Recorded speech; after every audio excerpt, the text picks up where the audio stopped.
On Headstrong, we are very pleased and proud to be partnered with the CBD brand, The Good Level. Now, I've been taking CBD for about 18 months to maintain my mental well-being, but it's been very difficult to find a brand that I can trust because there's so many faceless foreign brands out there and you're not sure what you're buying or how it's sourced. Luckily, I found two guys, Joe and Johnny, who have created this wonderful brand called The Good Level. What's so great about these guys is that they support British farming. Many brands import their CBD from America, but The Good Level say they don't rely on the methods by farmers that they've never met, nor the farms that they've never seen. They have a really close relationship with their farmers who are in Somerset, meaning they know how their product is produced from start to finish. They're the first CBD company I've found who put a face on the brand, and they're transparent with the whole process of how they create their products. And they've even got their own podcast where they look at the latest research on CBD. To check them out, go to their Instagram at the.good.level and drop them a message if you want to find out more about CBD. And for 15% off their products, use Headstrong15 on their website for checkout.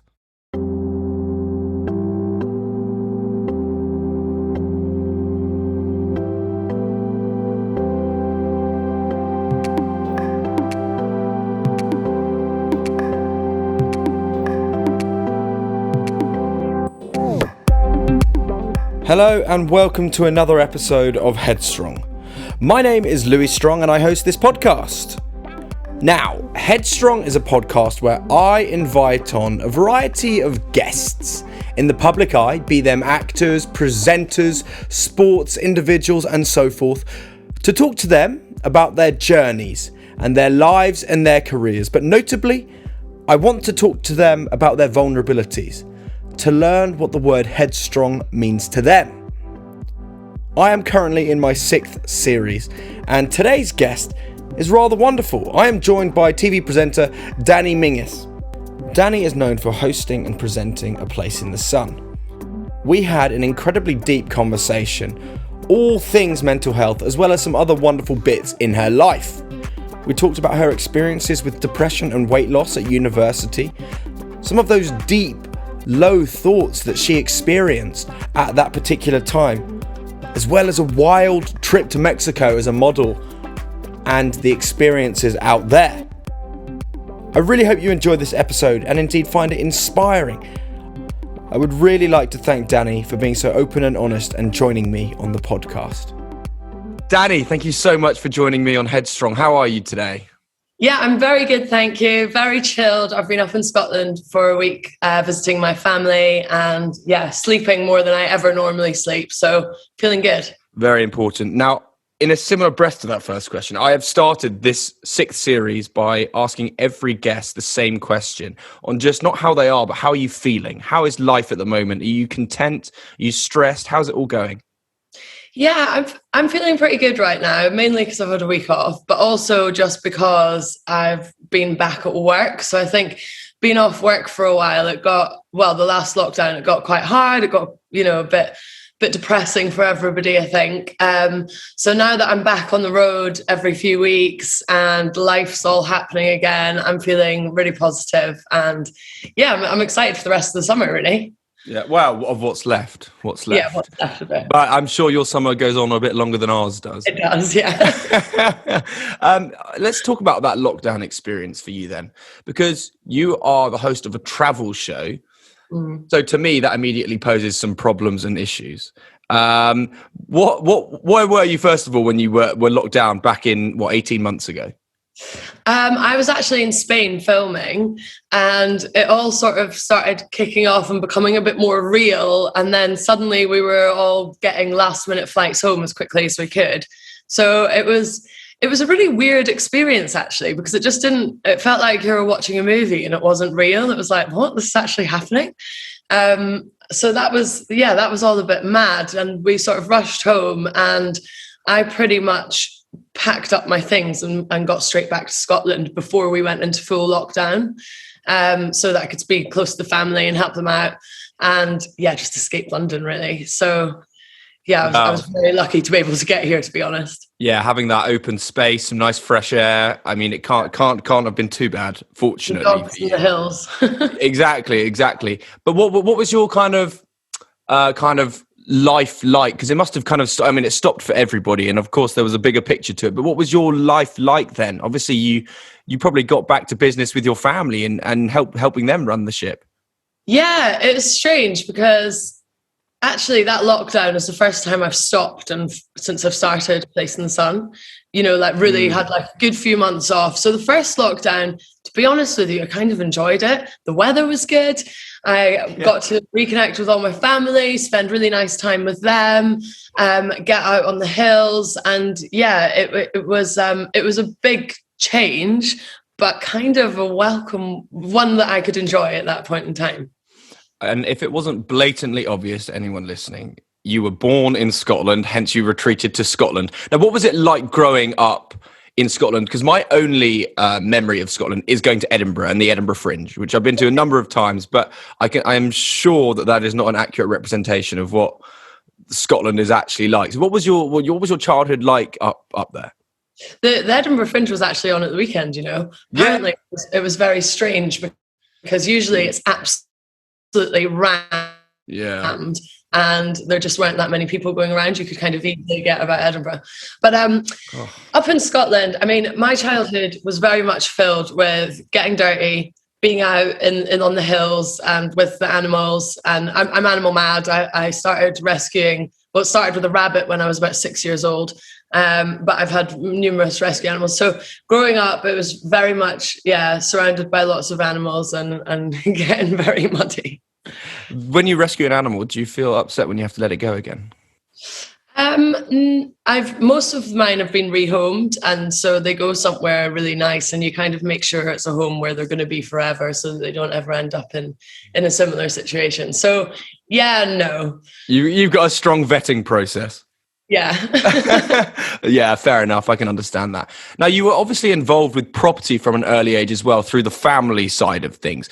What were there any other passions for you as well? Because obviously you followed that line of work with the family, but there must have been other stuff that you were into. Yeah, I mean, animals basically. So before while I was involved with the property stuff up in Scotland after university, I also started up a riding business. So I got horses. It ended up being that they came from meat factories in Hungary, and they were rescued by this British lady who'd send them across to me, and I'd sort of rehabilitate them, retrain them, and then sometimes rehome them or keep them.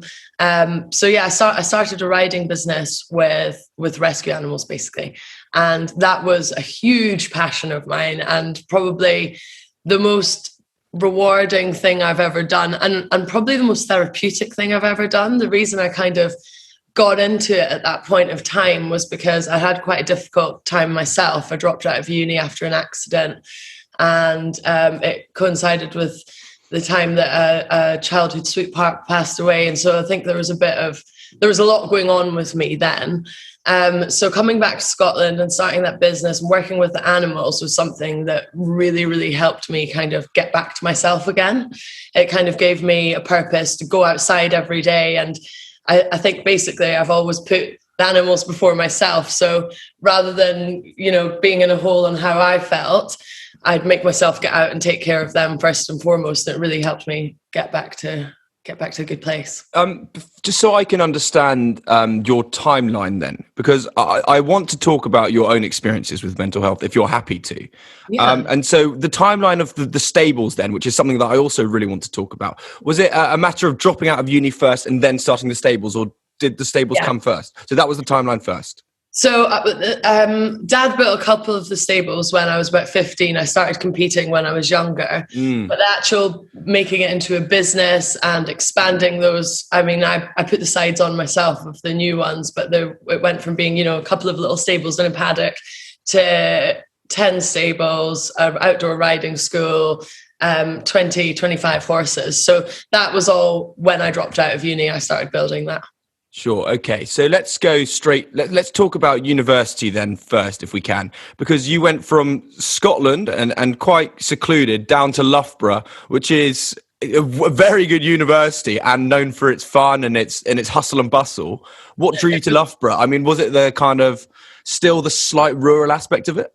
No, only reason I only applied to Loughborough, and the only reason I applied to Loughborough was because the English rugby team trained there, and I really fancied rugby, guys. Oh, good. Dear. Wonderful. Well, you got to, I don't know. Fair enough. Why not? What were you studying? I studied art, so I did a foundation in art and design, and then I started doing a degree in textile design. No doubt hoping for some life drawings of the rugby team. Yeah, actually, life drawing was my favourite class. Nailed it. Absolutely smashed it. Dear. Oh, dear, oh, dear. But in a more serious note, when you were at university, obviously, I'm sure that some listeners are familiar with you and your experiences, but I was wondering if you might be able to just kind of explain the narrative that led you to a period of kind of almost, depression and your own demise of your own mental health. Because I know that you have struggled with it yourself, and obviously now succeeding in life and having a wonderful time, but everyone has their lows to their highs. And I just was wondering if you might be able to explain that in greater detail, if you're happy to. Yeah, of course. So when I was at uni, I was so incredibly social. I was like out every night of the week. Me and my best friends thought we were the girls around town, and we had a great time. And we had loads of friends, very social. And then I had an accident, which I can laugh about now. But basically, I went to a club, and I wasn't even drunk. I'll just note that. And I went on a bucking bronco, and basically the club wasn't up to the right health and safety standards. So when I was on the bucking bronco, the guys knew me, and they put it on, fast both ways, so it was like spinning. And I basically got propelled face first into a metal pole. And so I split my nose open in two places. You can see the bone.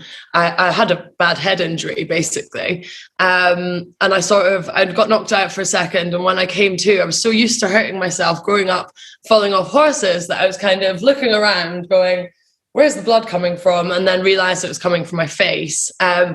So I got taken into hospital. That sort of got sorted out, kind of, but it meant that I basically couldn't see properly for nearly a month, and I spent a week just lying down with a pounding head, and so that happened. And shortly before that, I had got a call from my cousin saying that a chap who I think I probably fell in love with him when I was about 11 years old.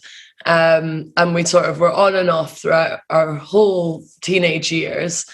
But I got a call from my cousin saying that he had died, and he just didn't wake up one day. He had a heart problem that nobody had known about. So I went up home for that funeral, and then shortly after, this accident happened. And then mentally, honestly, I thought I was fine. I was trying to sort of go about my life like I would have done before, but something had just changed in my head, and I wasn't really aware of it. So basically, I stopped going outside. I stopped going to my classes. I stopped going to parties. I stopped seeing friends.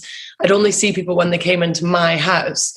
And after I put it down to a virus, I thought I had a virus, because every time I tried to go outside, I'd be sweating from head to toe. I'd be thinking that I've got to go to the toilet, or this panic feeling of like, I'm dying, something's happening to me. Like, it's really, really dramatic feeling. And I thought, I must have some sort of illness that's making me sweat like this and feel like this. And it took quite a while for me to realize that it was a mental thing. I mean, I would say that I maybe even went on for about a month like that. My parents came down and sort of said, you've not been going to classes, you need to come home with us. And I was going, absolutely not. I'm staying, I'll be fine. And then one day I tried many times. I'd get halfway down the street and be sweating from head to toe and have to walk back in through my front door and lie flat on the cold floor. But yeah, and then I had one day where I was just like, no, there's something something just not getting better here and not right.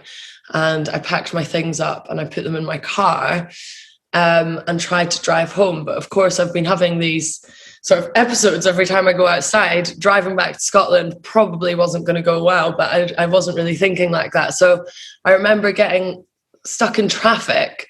I don't know if it was somewhere maybe around Oxford or somewhere like that, Reading, and like getting that feeling and being sweating in my car from head to toe and feeling dizzy and sick.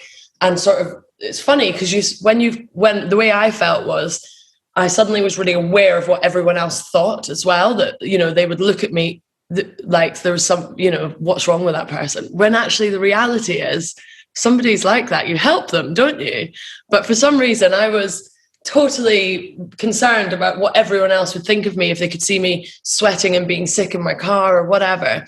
Anyway, the next thing, I woke up on a bathroom floor in a gas station, and covered in sweat. And I don't remember how I got there, genuinely. I don't know what happened, but I got there. And that was quite scary because I just totally blanked out. And I got straight in the car and I didn't stop again until I got home and drove as fast as I could. And that was me moving back to Scotland from uni, and kind of from there, to be honest, I probably was up and down and then gradually went downhill because my life had just stopped. You know, I'd had this massive social life, loads of friends, great time, loads of things to do, to being someone who was back in Scotland and didn't really know what they were doing with themselves. And I cut myself off. I deleted Facebook. I stopped talking to all of my friends. I didn't even tell them I was going. And yeah, just it was a really, really weird time. And it's so weird talking about it now because I feel like I'm telling a story and it didn't actually happen. You know, it feels so long ago in the past now. It feels like a different life, really. Yeah. But yeah, so that's kind of how it all happened.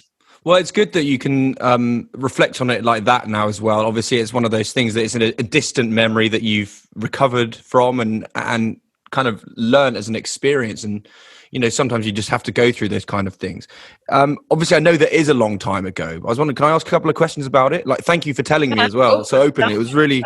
It's really interesting and genuinely inspiring. Like people will hear this and see the person that you are now, and clearly have grown those butterfly wings once more, and no doubt are the life and soul of a party. But what were your kind of like emotions at the time then? Of kind of, God, I really can't go out and see my friends. I can't leave my own house. And you weren't feeling quite right, and you thought it was a virus. Like how are you feeling genuinely inside? I was in complete denial, to be honest. That wasn't a point where I was very sad. It was a point where I just didn't understand and I was in denial. And I kept thinking, I'm fine. And trying to sort of get on with things and then not being able to do them. So my actual feelings, there wasn't a lot of emotion there. It was just sheer, denial. And you were just trying to convince yourself that if you just power through it, life can continue somewhat as normal. And then you realize that actually not everything can just go on like that. So when you did get back to Scotland, then what did you say? Did you say to your parents, I need help? Or were you just like, I'm actually going to try and sort this out myself? I didn't really say, I mean, so I guess there was a bit of time where nobody kind of really understood what was going on with me. I feel like even in the last 10 years, we're so much more aware of mental health and, you know, signs and whatnot. But then it was just all a bit of confusion for everyone, I think. So no one really knew what was going on with me, and I didn't really know what was going on with myself. And I sort of, I just shut off, basically. And I don't think I really asked for too much help at the beginning. And then after depression really sort of kicked in, I was really low. I was crying all the time. And that sort of went on for a while. And I sort of started saying, you know, I need someone to fix me. And that was what I was kept saying and thinking, I need somebody to fix me, which was kind of where I went wrong, because somebody doesn't fix you. You fix yourself, or you find ways of fixing yourself. But I just wanted someone else to do it for me. I didn't know what to do. Yeah. So I tried a few different things. I sort of saw a local counsellor through the local GP. And that was kind of it, really. And then it got to the point where I really couldn't stop crying. And I'd lost a lot of weight because I didn't see the point. I never had an eating problem, but I didn't see the point in eating because I didn't want to be here anymore. That was how I kind of thought of it. And then it kind of hit a low point when I was crying in my mum and dad's room. I went upstairs and took myself away from the living room and cried in their room. And my mum came up and said, what can I do? And I just said, let me not wake up tomorrow, because I wouldn't ever do anything. It was awful. And, I hate thinking about that now, but I would have never done anything to hurt myself. I couldn't do that, but I was mentally at a point where I just didn't want to be here anymore. And I think that was where mum and dad kind of went, right, we really, really need to do something here. And so I went into the Priory for a little while. And that was an experience. So you do different things when you're there. You get given, I got given a lot of Valium. So you're a bit of a walking zombie to calm everything down. But then you do CBT, and actually one of the things that was quite nice there was just interacting with the other people and talking about their problems, and kind of it puts everything into perspective, and you kind of learn from them as much as you do from doing any therapy. So that was quite interesting. Having said that, I came out of there and kind of went straight back to feeling how I felt before. I maybe didn't stay long enough, or didn't. Yeah. And so, it didn't really fix me, but it was an experience. And then I went and did another kind of therapy with another chap who had written a book about timeline therapy. His name was Bryce Redford, I think. And I remember I did like a 2-hour session with him, and I went home and I slept like for a couple of days. And when I woke up, I literally felt like just like a weight had been lifted off my shoulders. And I really, truly felt different. Now, your life doesn't go back to normal in a flash, but my mental attitude was different. Like I went from thinking I don't want to be here anymore to, well, if I'm not dead, what if it doesn't kill me, I'll give it a go, or even if it does, I'll give it a go. Like my mental attitude just changed to like, I can do anything. It was amazing. But I think it was also because I was at a point where I was like, either I'm not going to be here, or I need to find a way to change things. And we kind of hit that low point, and then, things started to get better from there. Yeah, it's really interesting about how a mindset shift can kind of change almost everything, your emotions and your progress and movement. And as you say as well, it's not, you wanted to be fixed, but you wanted someone else to be doing it, but you have to help yourself in those situations. And I think as well from, I mean, I can't say myself, but from the sounds of things from the Priory, particularly, I think that moment in the car when you were driving home, you probably, when you were thinking about everyone kind of what they're thinking and stuff, at moments when you are at your low points, you think that you're the star of the movie because you think everyone's looking at you, but actually it's quite the opposite, because everyone else has got their own demons that they're facing. Everyone's got something else going on, and everyone is probably thinking, what's he thinking of me? But that person's then thinking, what are they thinking of me? Like everyone has that kind of, I don't know, that attitude that, oh, it's thinking about me, but it's because you're in your own head. No one else can hear your own thoughts. Yeah. And so there's this chaotic, turbulent kind of thought process. But thank you for saying that. It's really, really interesting to hear, and really inspiring as well. And obviously I'm delighted that, you were able to see that guy that really helped change your mindset. I mean, that's pretty phenomenal as well. But it seems like you were in a place where you'd reached the trough almost. Yeah. And knew it was now that you needed to lift yourself back up. And so that's really good. What happened thereafter then? Because you were in Scotland, you were surrounded by your family, and you started this kind of trajectory up. How long after that did London come calling? Well, do you know what's a little bit strange about that? The time frame of when everything happened at that point in my life, honestly, is a little bit blurry in my head because I was in such a weird place. But I'd started the riding school already, and I kind of carried on with that. But it wasn't that long after that a family friend who's a photographer was staying up here. And I didn't really realize, but when I was at university, I was sort of maybe 4 or 5 stone heavier than I am now.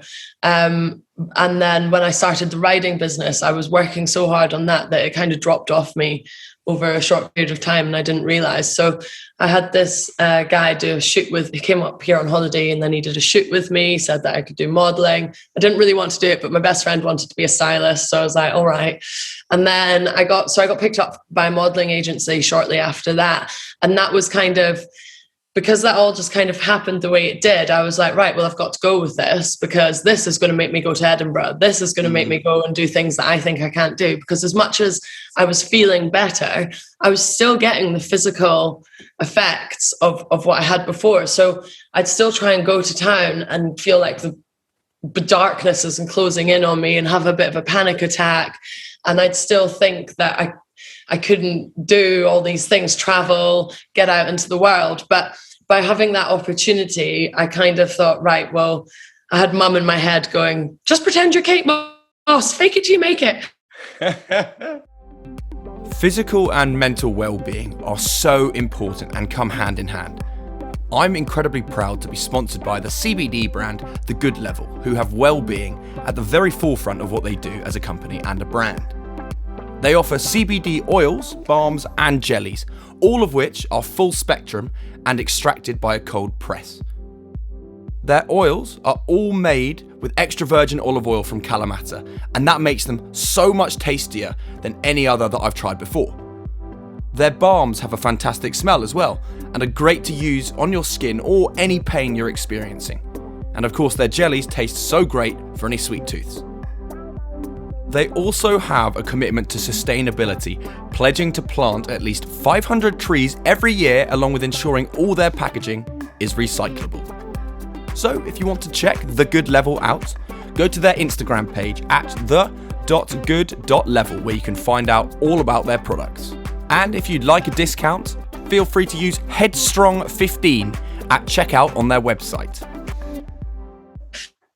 So I was like, right, I'm doing this. I remember my first time I met an agent in Edinburgh. I walked out of the building and I literally just started sweating and got into the passenger seat of the car and just passed out because it got my anxiety and panic so like through the roof.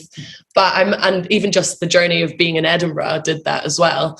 But yeah, I did it. And like anything, the more you do it, the more comfortable you become with it. So from then on in, any opportunity that came my way, I was like, right, even if it makes me feel like I'm going to die, I'm doing it wherever it is. So shortly after I moved to Edinburgh, because I was getting enough work, and we had someone else take the riding stables on.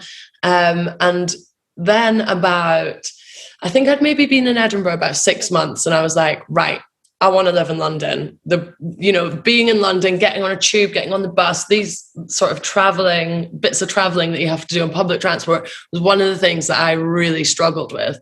So I was like, how am I going to manage London? Like, the idea of it just blew my mind. So I don't know why I thought this way and how this happened, but I was like, right, I'll go somewhere else first for a few months, work there and make it quite scary. And if I can manage there, London will seem easy. So I went to Mexico City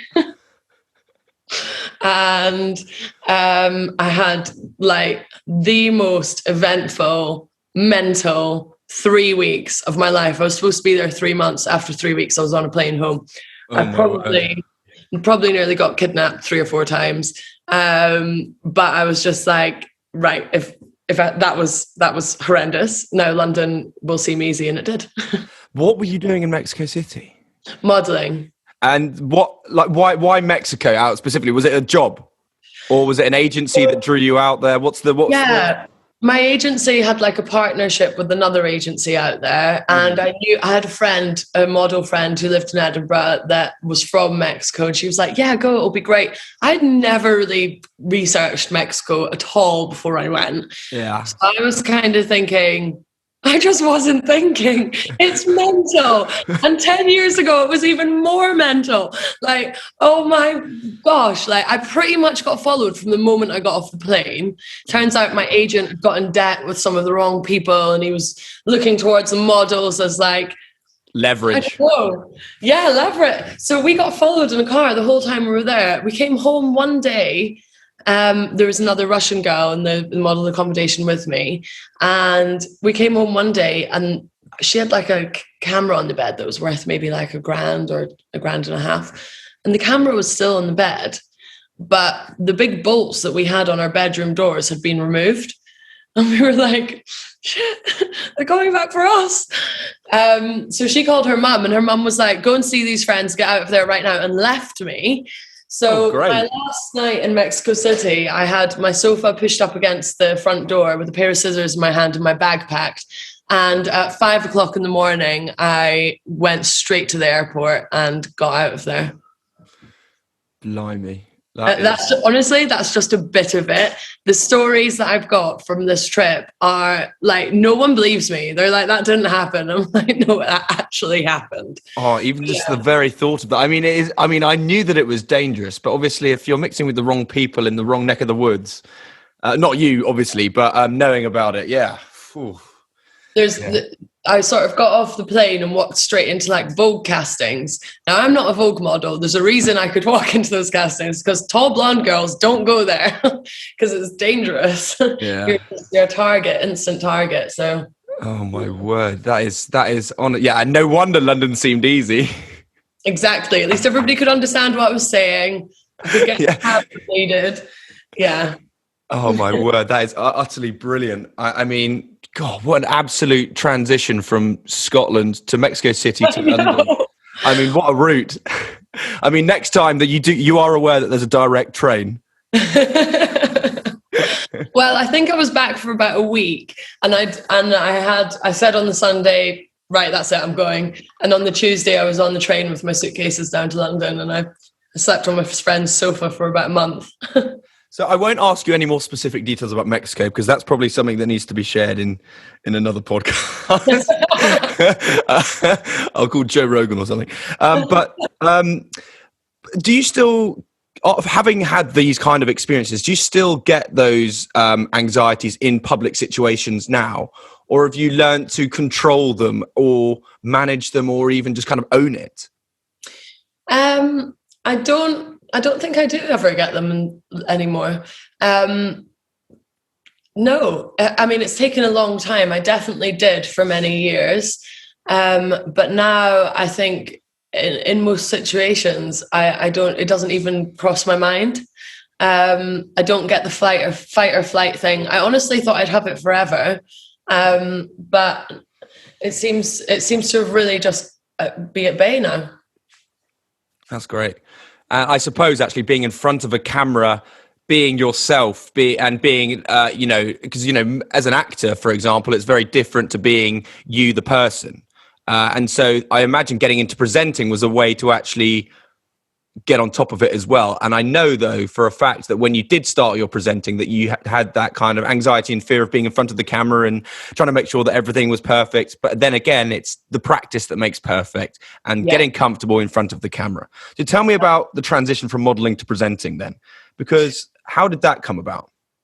I did modeling for a while, and again, the industry is very different now and much more diverse and much more accepting of all shapes and sizes. But when I was doing it, it was still very much the skinniest girl. So I basically was hungry and unhappy after a little while of doing that. And I have always been into my sort of health and fitness. So when somebody sort of said, oh, you can do commercial modeling, I was like, what? And be fit and eat? Great. And make more money? What? So that was good. I started doing commercials, and that was when I kind of discovered that I quite liked, like, acting a wee bit and talking, not just being a coat hanger. And yeah, I kind of thought I'd try different things. So I worked on a film set for a little while, just like as a runner, and thought about acting. And because I did love doing commercials, but when you work on a film set and someone does 50 takes of something, I was like, right, I don't have the patience for this. I can't control it, and I don't have the patience for it. And because, the actors are doing a great job and they still want it in 50 different ways. Mm-hmm. So, I mean, I don't know if that's what happens all the time, but it's what happened on the one that I worked on. And I just thought, I don't really fancy that. Yeah. And I'm not an actor, so probably sackcloth gone off. So then I thought I'd try presenting. I had my auntie ringing in my head when I was like 15 saying, you'd be a great TV presenter. And I thought, right, I'll give that a go. And so I just worked for free. I wrote to different online magazines, went to different music festivals and events, and just interviewed people for free, and just sort of built up my experience. And I was terrible at it, but I loved the buzz that I got from it. And actually now the one thing I do really like is how I feel when I do it. When I first started, I was so filled with anxiety and just had no self-worth. I couldn't. I was like fooling myself. I was like, why did you feel you didn't have self-worth when you were doing it? I just didn't. I was faking it. The whole thing. I was like, right, fake it till you make it. You're confident. You can do this, and that's kind of what I did in the whole of my life after being depressed. I was just like, pretend you're someone else. Fake it. The more you pretend it, eventually that will be actually how you feel. And that's what I kept telling myself. And the nice thing is that it's true. I actually do feel like that now.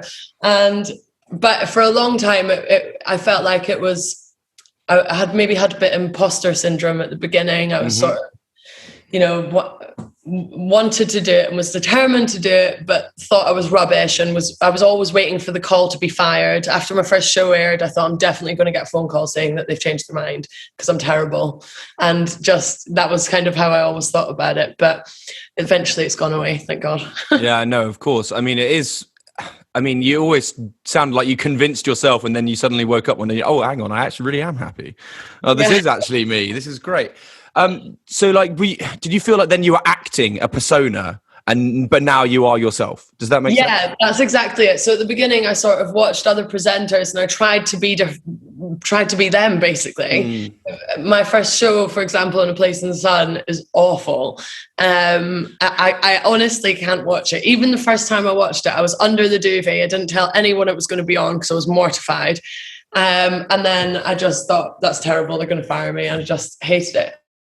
But yeah, it's really nice now because instead of trying to be like the Jasmine or whoever else did it before me, now I go on and I quite enjoy being myself and seeing what I can get away with.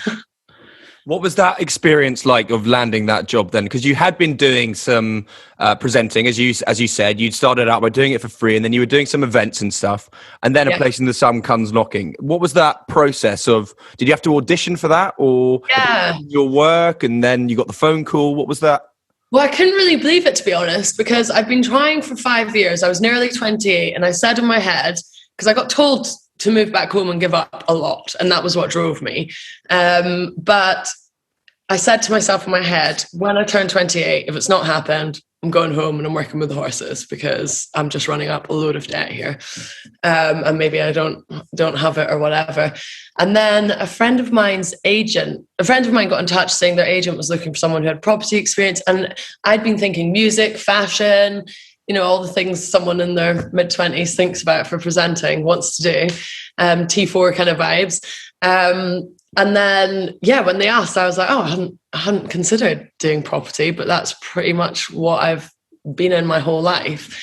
So I went along for the audition, and the first one, I was so nervous. I was awful. But then they said, come back and do it again because we really like you. And I did it again. They sent it to Channel 4. And apparently Channel 4 said, why have we not seen her before? And I thought, well, I've written to you for the last 5 years, but cool. Yeah. So it was when I didn't think I'd get it. I knew it was down to the last few. And then when I got it, I screamed, I think. I was on a job and I just started screaming and jumping around and calling my mum and dad. I was like, I got there. And eventually. It was very, very exciting. I was over the moon. Yeah, I bet, like all that kind of determination, because, you know, being in that industry of people saying, oh, it's just time to give up, or it's time to get, or when someone says, go get a real job or something like that. And it's just like, just a lot of people just don't understand that industry, I would say. Yeah. And it's very difficult to take that kind of criticism from somebody that doesn't understand it. And it's so good that you did just stick to it and, you know, had the determination. I can't imagine that feeling of elation though that you had when you did get it, and then the feeling of watching yourself under your duvet after the first episode. But that's wonderful. And I've got to say, it can't be long then until you're doing your Top Gear audition. I bet that must be a dream, being a petrol head. Come on. Yeah, I mean, I will keep trying that, keep knocking on that door. Oh, come on, you've got this. Now, how do you cope with auditions now then? Because you spoke about that the first A Place in the Sun audition, and you were just a nervous wreck. How do you cope now with auditions and just keeping control of your nerves in any situation? Do you do breathing exercises or working with the animals or yoga? What is it that you kind of do to focus on? Well, the audition side of it, I don't get a lot of them. I'm obviously a lot of them haven't been happening because of COVID. But so it's more been like meetings and Zoom meetings and that sort of thing. But I do still get quite nervous the first time I chat to someone, especially if it's about something that I would really love to do. And to be honest with you, to date, I've probably cocked them up because I get too enthusiastic and too excited. But I'm trying to get better at remaining calm. I think that's what it is anyway. I mean, I remember a school teacher saying to me, your best quality and your worst quality is your enthusiasm. And I get really excited and I talk rubbish. So but that's contagious though. That's what you want in a presenter, in my opinion. I don't know. Maybe that's why I'm not an executive. You got to keep it cool. You got to be like, oh yeah, that's nice. Ooh. Yeah. No, the balance is key. Yeah, I'm working on balancing myself out a bit more. But yeah, I actually do a lot of yoga, and I think whenever I don't have yoga in my life, I'm not as good. I don't feel as good. Oh. I started meditating as well years ago, actually, when I wasn't very well. I used to listen to guided meditations in bed about visualizing your life as the way that you would want it, the best version of you. And actually, I used to visualize myself in my little house in Kenmore here, living in London, doing what I'm doing now. So I'm a big believer in visualizing things. But yeah, yoga definitely is something that I try to keep in my life wherever I am, take my yoga mat on location with me and all of that. Absolutely. Now, something that you don't have to answer this if you really don't want to, but I was just wanted to ask out of curiosity, where are you obviously in your life? Because you've been an independent person, having got through that stage of your life. How do you feel when you are with somebody? Do you feel like it's difficult to rely on somebody else for your own happiness? Like just generally, not you, but as a bigger picture. Because a lot of people who have experienced that, they feel that they have to be independent and strive for the success on their own without relying on somebody else. I don't know where you stand on that opinion, and where indeed you are with kind of love life. Not specifically, I don't want details, but well, no, I'm literally in my parents' house right now. There's no loving going on here. That's really interesting, because I think that's actually probably a bit of a problem I have with being with someone or committing to someone, because I like my own, you've relied on yourself so much to get so far, and it's very hard to invest in somebody when you've been through all of that. And I definitely applies to me. Do you find it difficult to kind of let your walls down then? And I mean, I'm not necessarily saying welcome somebody in, but, you know, putting on a fierce exterior for a sensitive interior. Yeah, I think that's really accurate. I think, in fact, I know it is. It's what I get told all the time. But sadly, the only times I probably have let my wall down a bit, been dickheads and cheated on me or something. So then the walls go up even further, because that obviously is quite upsetting. But yeah, it's definitely hard. And actually, I think I'm just too picky as well. Everyone says I've got to lower my standards a little bit. Strive for the best, Danni. Come on. So what does the rest of the year hold then for you? Because you're running your online business. Yes. Which only launched recently, am I right? Yeah, literally, I've done it quite quietly because I don't know why. I think I was just why? I don't know. I think I was just a bit, when you've invested in something, your time and effort, and you care. I'm a bit scared not to get a good reaction. So I've kind of done it quite quietly, and I'm hoping to slowly kind of build it up. So yeah, I literally launched Menzies at Home a couple of days ago. And that was a lockdown sort of project. Mum and I were sitting here. Mum is mad on interiors. So I can see, I mean, the listener can't see this, but it looks wonderful. It looks amazing. A little bit, yeah. So we've always sort of shared that interest and passion, and we decided to put together, curate a Menzies at Home. So I've used most of the products to furnish my flat, and it was quite a fun thing to do over lockdown. So that's all going to be going on this year, and then also. I'm heading off to the airport after this, actually, heading back down south, and then I'm flying out to Spain for 3 weeks filming on Sunday. Amazing. And I'm pretty much filming 2 weeks of every month through till February. And in between, working on Menzies at Home and maybe coming up with a few other ideas. That are in the pipeline that we cannot reveal. Yeah.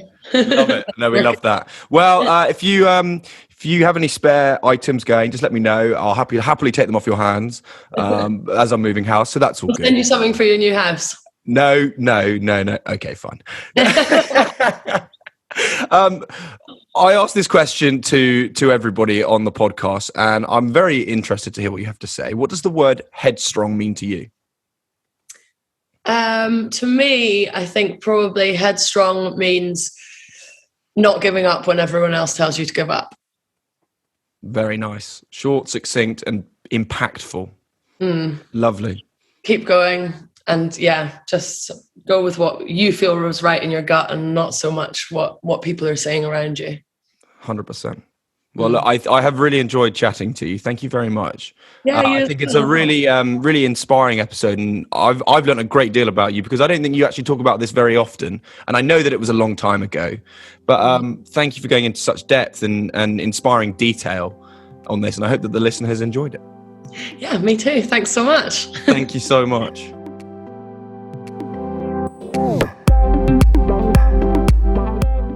It's great to have teamed up with The Good Level, a British CBD company who share a similar ethos to that of Headstrong. The Good Level co-founders, Joe and Johnny, believe in CBD as it's helped them and their families with their physical and mental well-being. Whether that's using their balms to recover from physical exercise, or using their oils to manage stress and anxiety, or to get a better night's sleep. The Good Level has well-being at the very centre of their brand. As we partnered up with them for this season, you can get a 15% discount off all their orders using Headstrong 15 at checkout. And if you're not sure about CBD yet, no worries. Joe and Johnny are always happy to chat and answer all your questions. You can contact them via their website or check out their Instagram at the.good.level. And that's Headstrong 15 at checkout. And that concludes this episode of Headstrong. I would just like to extend my gratitude and thanks to Danni once again for joining me on this episode of Headstrong. I really enjoyed talking to Danni, and I hope that you found the conversation inspiring and engaging. If you did enjoy the podcast, please do subscribe, rate, share it with your family, and share it with your friends. Thank you so much for tuning into Headstrong, and I will see you next week for another episode.